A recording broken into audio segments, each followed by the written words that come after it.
تو وہ کیا کر رہا ہے؟ ایک طرح سے ایسٹس ڈیولپ کر رہا ہے. آپ بولتے بڑا چتر چالاک ہے یار، کیا دنیا بنا لیا، انکم آتی تھی میں نے پورا خرچ کر دیا، اس نے انویسٹ کیا کہیں تو بھی، کام کے علاوہ بزنس بھی کرتا تھا، بزنس کا بھی ریٹرن، آج دیکھو ریٹائرمنٹ کے بعد بھی وظیفہ بھی چالو ہے، یہ بھی ہے، بچے بھی کھلا ہوا ہے. چتر چالاک ہوشیار. تو صحابہ ایسے ہی چتر چالاک ہوشیار تھے آخرت کے معاملے میں. سلف صالحین کا طرز یہی تھا کہ بہت چتر چالاک تھے، اپنے انویسٹمنٹ بہت دیکھ بھال کی انہوں نے آخرت کے تحت بہت زیادہ اہتمام کرتے تھے راتوں میں، بہت زیادہ. اسی کو امتحان یاد رکھیے. اس کے فائدے دیکھیے. سب سے افضل نماز، نبی اکرم صلی اللہ علیہ وسلم رمضان میں خاص اہتمام کرتے، رمضان میں گھر والوں کو اٹھا کے اس کو پڑھاتے. اس کے بعد جو ہے یہ وہ وقت ہے آخری پہر.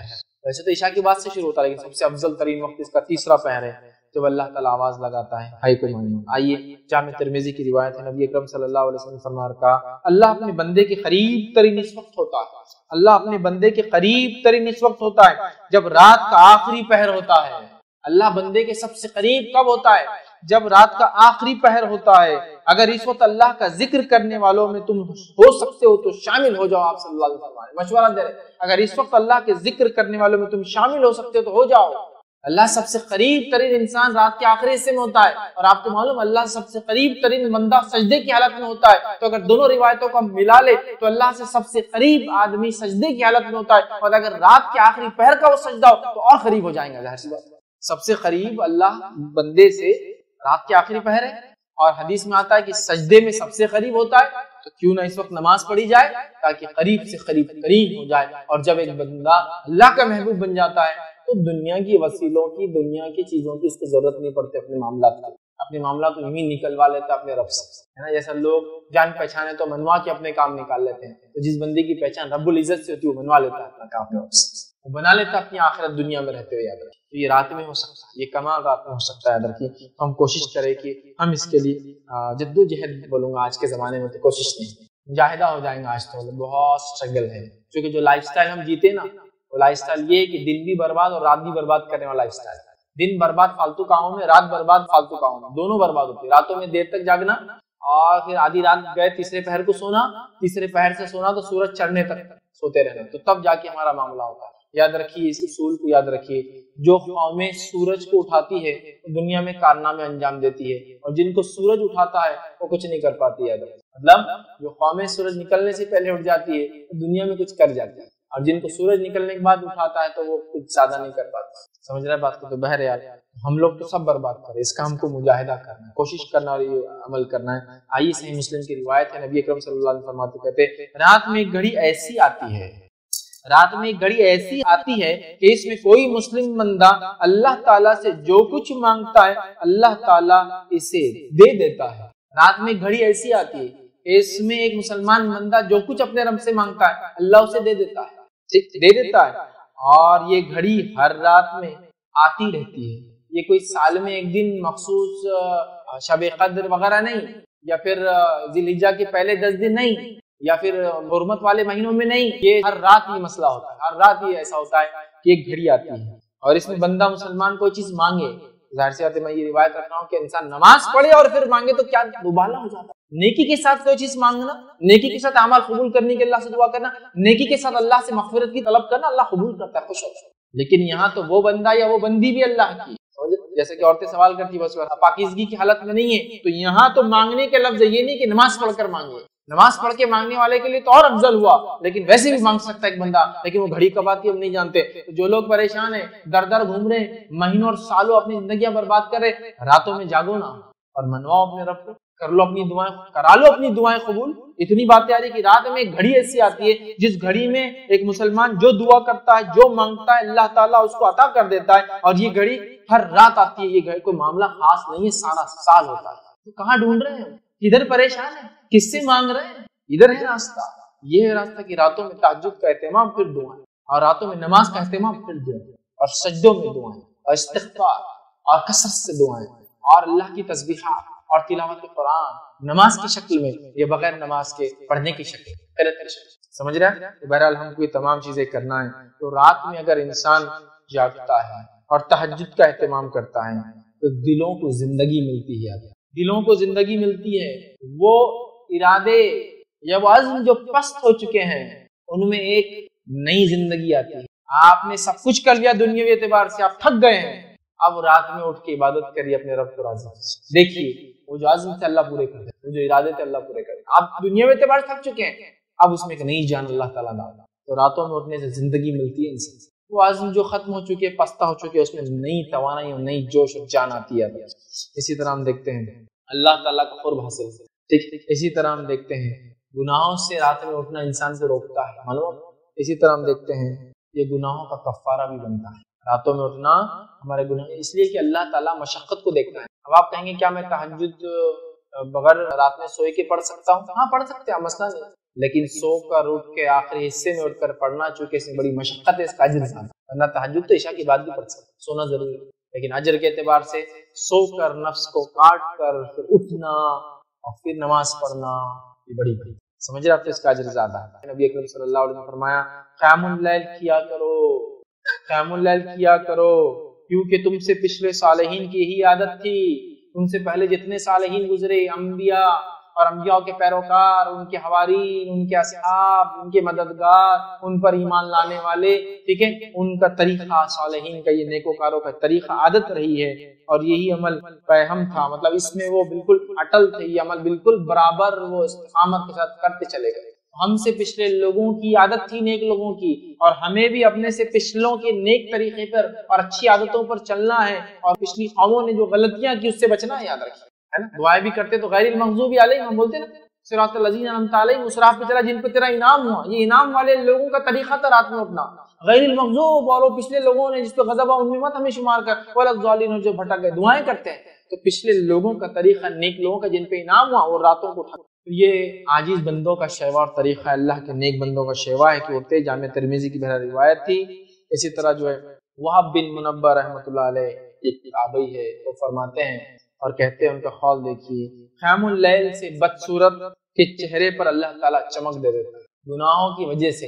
وہ آدمی نہیں کہ اب آپ بولیں گے امریکن اور یورپین تو پورے گورے ہوتے ہیں, اب ان کو کیا بدصورت کو دیں گے. نہیں, کانٹیکسٹ. انسان کی بدعمالیاں اس کے چہرے کو کالا کر دیتی ہے, اس کی بدعمالیاں اس کو بیکار بے نور کر دیتی ہے. تو یہ فرماتے ہیں, یہ تابعی ہے, وہ فرماتے وہاب بن منبہ رحمۃ اللہ علیہ, وہ کہتے ہیں قیام اللیل سے بدصورت کے چہرے پر چمک آ جاتی ہے. جس کو بولتے ہیں نا آپ کسی کے چہرے کو دیکھ کر, ارے کیا چہرہ ہے یار یہ آدمی کا, اس کا رنگ کچھ بھی ہو سکتا ہے, لیکن اس کے چہرے کو دیکھ کر آپ فریش ہو جاتے ہیں, آپ میں ایک موٹیویشن جنریٹ ہوتا ہے, آپ خوش ہوتے ہیں کچھ لوگوں کے چہرے پہ. وہ فرماتے ہیں کہ اللہ تعالیٰ قیام اللیل سے بدصورت چہرے پر چمک آ جاتی ہے.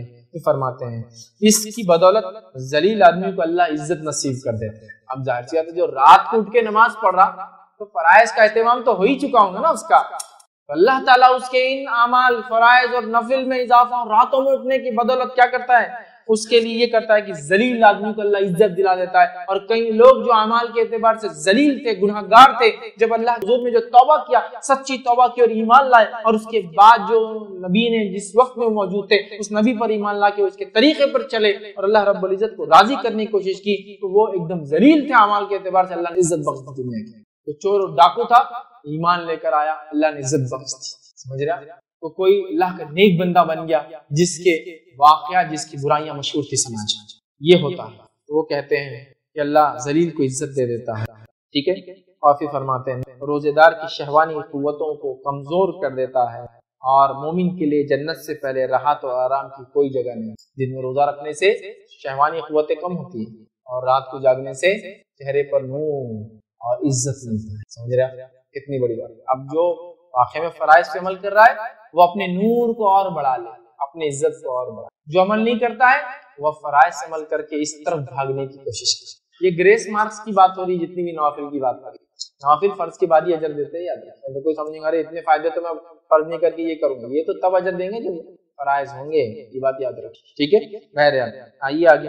عبداللہ ابن عباس رضی اللہ عنہ فرماتے ہیں, ان کا قول فرماتے ہیں, جو شخص یہ چاہتا ہے کہ اللہ تعالیٰ اس کے لیے قیامت کا طویل قیام آسان کر دے, جو شخص یہ چاہتا ہے کہ اللہ تعالیٰ قیامت کا طویل قیام اس کے لیے آسان کر دے, اسے چاہیے کہ وہ اپنے آپ کو راتوں کی تاریکی میں سجدے اور قیام کی حالت میں اللہ کے سامنے حاضر کرے. قیامت کا قیام بہت لمبا ہے, 50-50 ہزار سال کا دیکھیں دن. حساب و کتاب لوگوں کے ہوں گے نہیں شروع. پسینے کا یہ عالم ہوا کہ لوگ اپنے گناہوں کے اعتبار سے پسینے میں ڈوبے ہیں, ٹکنے, گھٹنے, ناکوں تک ڈوبے ہیں. معلوم یہ حال اس وقت قیام ہے لمبا. وہ کہہ رہے ہیں جو طویل قیام سے اپنے آپ کو بچانا چاہتا ہے آخرت, اسے چاہیے کہ رات کی تاریکی میں سجدے اور قیام کی حالت میں اللہ کے سامنے پیش کرے اپنے آپ کو، اور اس کے دل میں قیامت کے دن کا ڈر اور رحمت الہی کی امید ہے۔ قیامت کا ڈر بھی ہے لیکن رحمت الہی کی امید بھی ہے، اور وہ کھڑا رہے اپنے رب کے حضور اور سجدے کرے تو انشاءاللہ وہ قیام اس کے لیے آسان ہو جاتا ہے انشاءاللہ۔ یاد رکھیے۔ تو بہرحال اس کے ساتھ ساتھ قیام اللیل کی فضیلت جو ہے مسند احمد کی ایک روایت میں آتی ہے، اتنی بہترین پیاری پیاری فضیلتیں ہیں، یاد رکھیے۔ ایک کے بعد ایک اس حدیث میں آتی ہے، یہ حدیث میں آپ کے سامنے رکھتا ہوں۔ آئیے حدیث کے الفاظ سنیے۔ نبی اکرم صلی اللہ علیہ وسلم فرماتے ہیں، تم رات کا قیام ضرور کیا کرو، تم راتوں کی نمازیں ضرور پڑھا کرو، تم عشاء کے بعد سے لے کے فجر سے پہلے تک کچھ نہ کچھ نمازیں ضرور پڑھا کرو، نام تہجد بولو، تراویح بولو، قیام اللیل بولو، تم پڑھا کرو، تم راتوں کا قیام ضرور کیا کرو، کیونکہ یہ تم سے پہلے صلح کی عادت تھی، تم سے پہلے کے انعام والے لوگوں کی، نیک لوگوں کی عادت تھی۔ تو پہلا فائدہ رات کی نماز، نیک لوگوں کے نقش قدم پر چل رہے ہیں، پہلا۔ دوسرا فرماتے ہیں عادت تھی، اور رات کا قیام اللہ سے قریب کرتا ہے، رات کا قیام اللہ سے قریب کرتا ہے، دوسرا فائدہ۔ تیسرا فرماتا ہے گناہوں سے بچاتا ہے، مطلب دن میں گناہوں سے بچنے کی صلاحیت پیدا ہوتی ہے اگر قیام کریں گے رات میں تو۔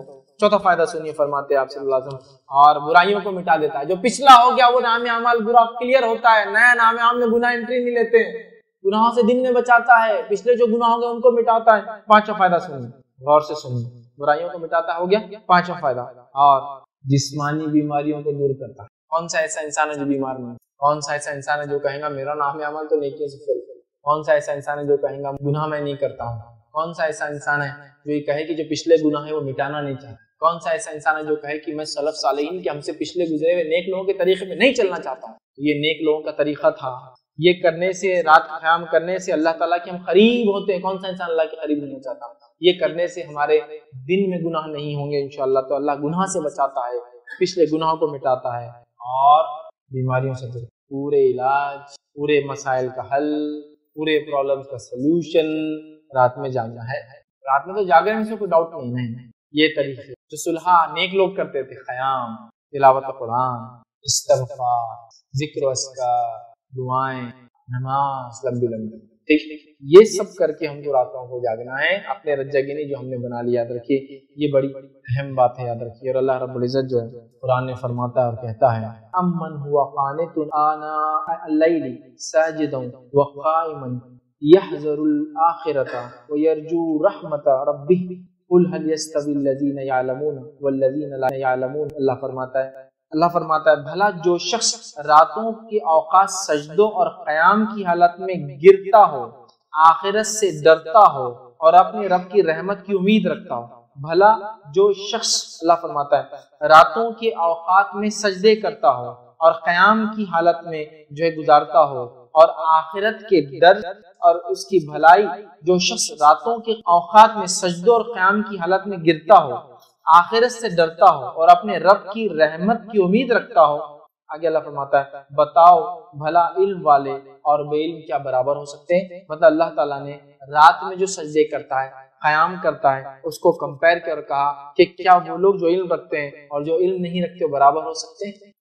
تو یہاں دیکھیے خاص طور سے اللہ فرماتا ہے رحمت کی امید رکھتا ہو، ٹھیک ہے، اور وہ سجدے اور قیام کرتا ہے، اور خاص طور سے لیل میں، رات میں۔ تو رات میں جو قیام کرتا ہے، رات میں جو سجود کرتا ہے، تو اللہ فرما رہا ہے کہ وہ لوگ ہیں جو آخرت کو سمجھتے ہیں، علم رکھتے ہیں، تو کیا وہ لوگ جو علم رکھتے ہیں اور علم نہیں رکھتے کیا دونوں برابر ہو سکتے ہیں؟ تو ہمیں یہ عادت ڈالنا چاہیے، راتوں میں قیام کی یاد رکھیے، اور راتوں کو ہم طویل لمبا قیام کرنے کی کوشش کریں، اللہ کا تقوی اختیار کرے، یاد رکھے راتوں کو کم آرام کرنے کی کوشش کرے، اور جو ہے صحت کے وقت خاص طور سے اللہ تعالیٰ سے مغفرت طلب کرے۔ کیوں؟ اس لیے کہ اللہ رب العزت نے سورہ زاریہ سورہ نمبر 51 آیت نمبر 18 اور اسی طرح سورہ آل عمران میں ایک جگہ فرمایا اور کہا وبالاسحار هم یستغفرون، مومنوں کی صفت ایک یہ ہے کہ وہ سحر کے وقت میں استغفار کریں۔ کیا فرمایا اللہ نے؟ وبالاسحار هم یستغفرون، وہ لوگ سحر کے وقت استغفار کرتے، چونکہ اسی آخری پہرے رات کا اور سب سے افضل گھڑی ہے، اللہ رب العزت نچلے آسمان پہ ہوتا ہے اور بندہ اللہ سب سے قریب ہوتا ہے، اور روز آواز لگائی جو کوئی مانگنے والا اور کوئی ہے مغفرت طلب کرنے والا، میں مغفرت دوں۔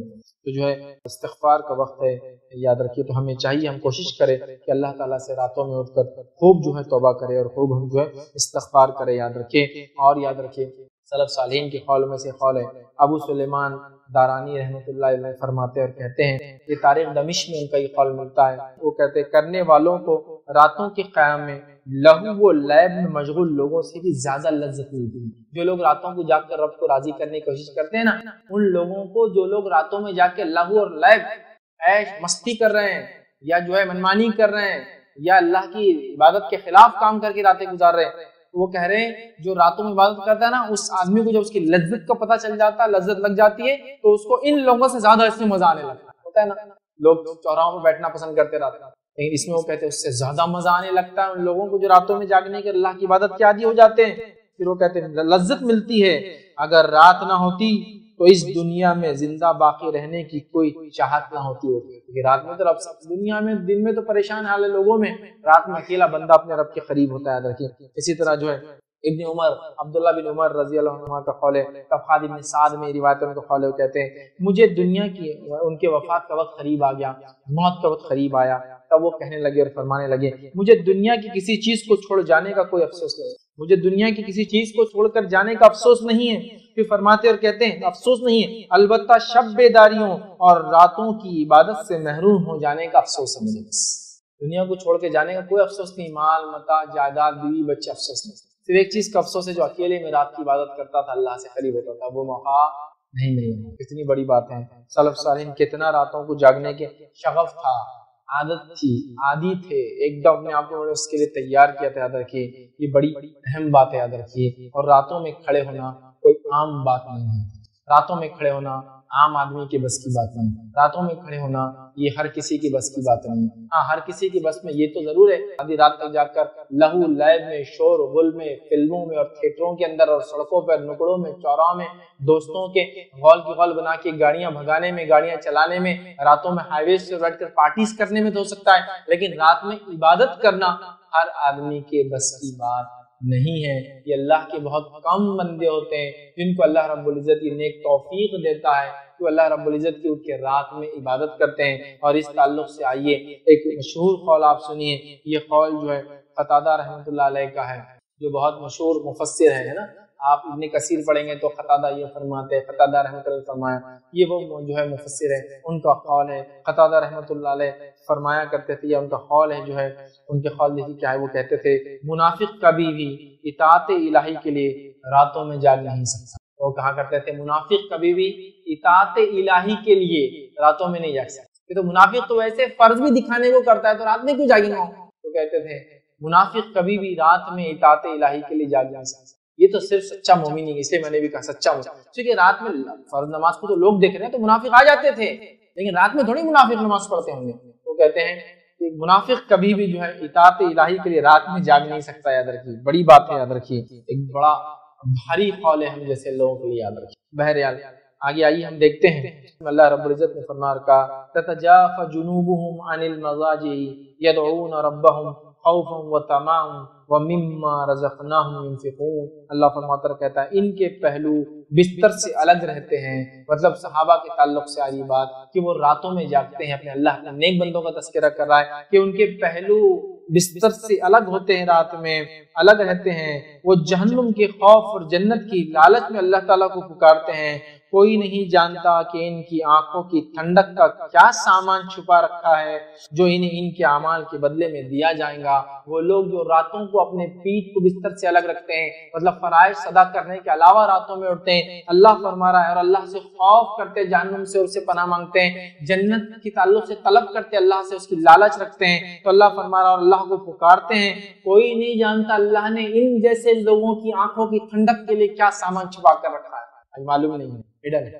اللہ تعالیٰ نے ایسے نیک لوگوں کو رات میں جاگتے ہیں ان کے لیے خزانے جمع کر رکھے ہیں، ایسی نعمتیں جمع کر رکھی ہے جس کو دیکھ کر ان کی آنکھوں کو ٹھنڈک محسوس، لیکن وہ کیا ہے اللہ کہہ رہا ہے یہ خود نہیں جانتے ہیں، لیکن یہ کر کے آؤ پالو نہیں اس چیز کو۔ بڑی بات ہے، بہت بڑی بات ہے، یاد رکھیے ہمیں راتوں کو جا کر اللہ کی عبادت میں گزارنے کی کوشش کرنا چاہیے۔ یوں تو بہت گل چھرے، عیش مستی مذاق، انجوائمنٹ، کنٹری سائڈ جو ہے پکنک اور رات میں خیمے لاگے گھوم لے، بہت ہو گیا، لیکن یہ عادت، یہ مشغلہ ہم کو بنانا، یاد رکھیے، اور اس کے فائدے اٹھانا ہے۔ اسی طرح اللہ رب العزت جو ہے قرآن میں فرماتا، سورہ دہر کی آیت نمبر 26 اور 27 میں فرماتا اور کہتا ہے وَمِنَ اللَّيْلِ فَاسْجُدْ لَهُ وَسَبِّحْهُ لَيْلًا طَوِيلًا۔ إن هؤلاء يحبون العاجلة ويذرون وراءهم يوما ثقيلا. اللہ فرماتا ہے، کہتا ہے، غور سے سنیے کیا ہے. اللہ فرماتا ہے اور رات کے وقت اس کے سامنے سجدے کر اور رات کا طویل عرصہ اس کی تسبیح کیا کر. نبی اکرم صلی اللہ علیہ وسلم کو اسپیشل حکم ہے اور انبیاء کے لیے یا نبی اکرم صلی اللہ علیہ وسلم کے لیے رات کی نماز فرض تھی، یاد رکھیں، یہ ضروری ہوتی ہے، یاد رکھیں، اور آپ صلی اللہ علیہ وسلم ہمیشہ پڑھتے تھے. پھر اللہ فرما رہا ہے وَمِنَ اللَّيْلِ فَاسْجُدْ لَهُ وَسَبِّحْهُ لَيْلًا طَوِيلًا کہ نبی آپ رات میں سجدہ کرے، مطلب قیام کرے، نماز پڑھے اور رات کا طویل عرصہ اللہ کی تسبیحات بیان کرے. ان هؤلاء يحبون العاجلہ، اور اللہ فرماتا ہے اور کہتا ہے بے شک یہ مادی لوگ جو دنیا پرست لوگ ہیں وہ جلدی ملنے والی دنیا چاہتے ہیں، جلد سے ملنے والی وہ چیز چاہتے ہیں. پھر اللہ فرماتا ہے عاجلہ وَيَذَرُونَ وَرَاءَهُم يَوْمًا ثَقِيلًا، اور فرماتا ہے جلدی ملنے والی دنیا کو چاہتے ہیں اور اپنے پیچھے بڑے بھاری دن قیامت کی ہولناک کیا چھوڑے اور بھلائے بیٹھے ہیں. یہ لوگ دنیا پرست لوگ دنیا چاہتے ہیں لیکن آخرت کو بھلا بیٹھے ہیں، اس کی عذاب کو، اس کی ہولناکیوں سے جو ہے یہ لوگ بالکل انجان ہیں. لیکن اے نبی آپ راتوں میں جگہ کیا کیجئے، سجدے کیا کیجئے، خوب ذکر کیا کیجئے اور ایک بڑا طویل عرصہ اس میں گزاریے. تبھی تو نبی اکرم صلی اللہ علیہ وسلم لمبی لمبی راتوں میں نمازیں قیام کرتے تھے. جیسے قیام ہوتا تھا ویسا اتنا لمبا رکوع ہوتا تھا، ویسا اتنا لمبا سجدہ ہوتا تھا، بہت آرام اور اطمینان کے ساتھ.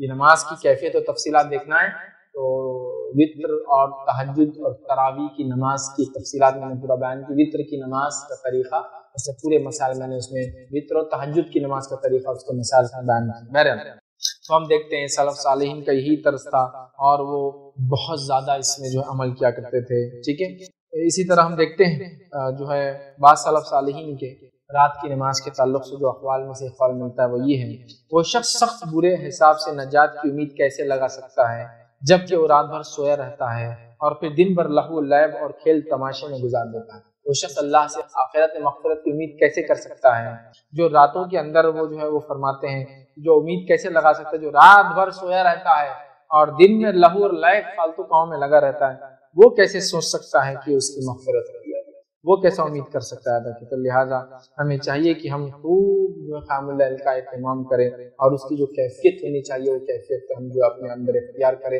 اس کے کئی فائدے انشاءاللہ العزیز ہم کو ملیں گے، دنیاوی اور اخروی فائدے تو یقیناً اسی کے لیے ہیں. اور وہ لوگ جو سوتے پڑے ہیں یہاں رات کی نماز تو دور فجر بھی نہیں پڑھتے، ایسے ایک شخص کا تذکرہ نبی اکرم صلی اللہ علیہ وسلم کے سامنے ہوا جو فجر بھی نہیں پڑھا اور سوتا رہا. صحیح بخاری کی روایت ہے، نبی اکرم صلی اللہ علیہ وسلم فرمایا وہ ایسا شخص ہے جس کے کان میں شیطان نے پیشاب کیا ہے. جب انسان فجر نہیں پڑھتا ہے تو شیطان کیا کرتا ہے، پہلے تو پھسلاتا ہے فجر کے ٹائم پر، اور جب نہیں پڑھتا ہے تو اس کے کان میں پیشاب کر کے چلا جائے. سمجھ رہے ہیں؟ بہرحال ہمیں چاہیے کہ ہم اہتمام کریں، اس کا اور خاص یاد رکھیے اہتمام کریں.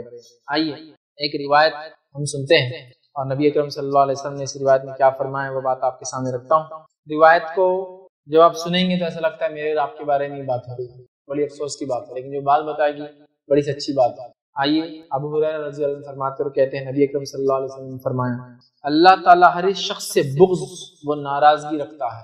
اللہ تعالیٰ ہر شخص سے نفرت اور ناراضگی رکھتا ہے. بغض سمجھتے ہیں دل میں کوئی بات کو اٹھا کر رکھتا ہے. اللہ تعالیٰ ہر شخص سے بغض اور ناراضگی رکھتا ہے جو اکھڑ مزاج ہو، جو اکھڑ مزاج ہو، بازاروں میں شور الغل کرنے والا ہو. مطلب بازاروں میں تو اس کے چرچے ہوتے ہیں، شور الغل کرنے والا ہو. یہ فرماتے ہیں رات بھر مردوں کی طرح پڑے رہنے والا ہو، مطلب کوئی نماز نہیں، کوئی ذکر و اذکار نہیں، مردوں کی طرح پڑے رہنے والا ہو.